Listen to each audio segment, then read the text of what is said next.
आज हामी नेपालीहरू आफ्नो जात जातिको कुरा गर्छौँ, पार्टीको कुरा गर्छौँ, तर नेपालको कुरा कसैले पनि गर्दैन। हामी पहिला नेपाली हौँ भन्ने हुनु पर्यो। सबैजना मिलेर अगाडि बढ्नु पर्छ। नेपाल विकास गर्न चाहन्छौ भने सबैभन्दा पहिले हामी एक हुनुपर्छ।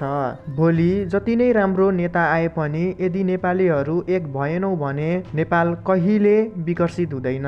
अब मुख्य विषयमा आउँछु। संवैधानिक राज संस्था किन चाहिन्छ?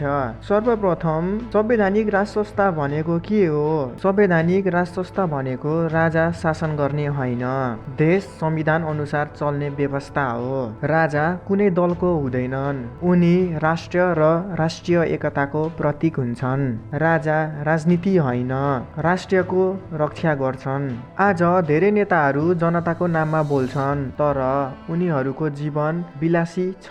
ठुला घर, महँगा गाडी, विदेशमा उपचार र पढाइ। तर नेपालका राजाहरू अनुशासित जीवन बाँच्थे। पृथ्वी जयन्तीमा राजा ज्ञानेन्द्रले भन्नुभयो, केवल आवाज र जादुबाट देश विकास हुँदैन। देश विकासका लागि नारा होइन, त्याग र इमान्दारी चाहिन्छ। कतिपय नेताहरू पृथ्वीनारायण शाहको आलोचना गर्छन्, तर सत्य के हो? उनी नभएको भए नेपाल एक राष्ट्र बन्ने थिएन। भगवान गौतम बुद्धको जन्मभूमि, माता सीताको भूमि र 8वटा सर्वोच्च शिखरहरू, यी सबै नेपालको पहिचान हुन्। देशै नभएको भए आजका नेताहरू राजनीतिमा कहाँ हुन्थे? राष्ट्रिय सुरक्षामा राज संस्थाको भूमिका। केही विषयहरू यस्ता छन् जसमा सबैलाई विश्वास गर्न सकिँदैन, जस्तै राष्ट्रिय सुरक्षा, परराष्ट्रिय नीति, राष्ट्रिय हित। राजनीतिक नेता बदलिन्छन्, तर राज संस्था दलभन्दा माथि हुन्छ। यदि सबै कुरा राजनीतिक दलकै हातमा छोडिदिने हो भने देश, धर्म र पहिचान जोखिममा पर्न सक्छ। र यसमा राष्ट्र सुरक्षा नीति र परराष्ट्र नीति राज संस्थालाई निमित हुनुपर्छ, किनभने यी दलालहरूको कुनै पनि भर छैन।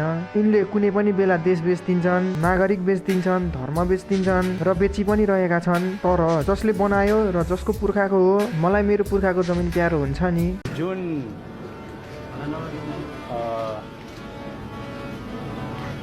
अवस्थामा मैले छोडेको थिएँ यस्तो होला जस्तो लागेको थिएन। निष्कर्ष, हामीलाई निरङ्कुश शासन चाहिँदैन। हामी चाहन्छौँ संवैधानिक राज संस्था, जहाँ जनता सर्वोच्च हुन्छन्, संविधान सर्वोच्च हुन्छ र राजा राष्ट्रका संरक्षक हुन्छन्। नेपाललाई अब भिजन होइन, एकता चाहिएको छ। नारा होइन, जिम्मेवारी चाहिएको छ।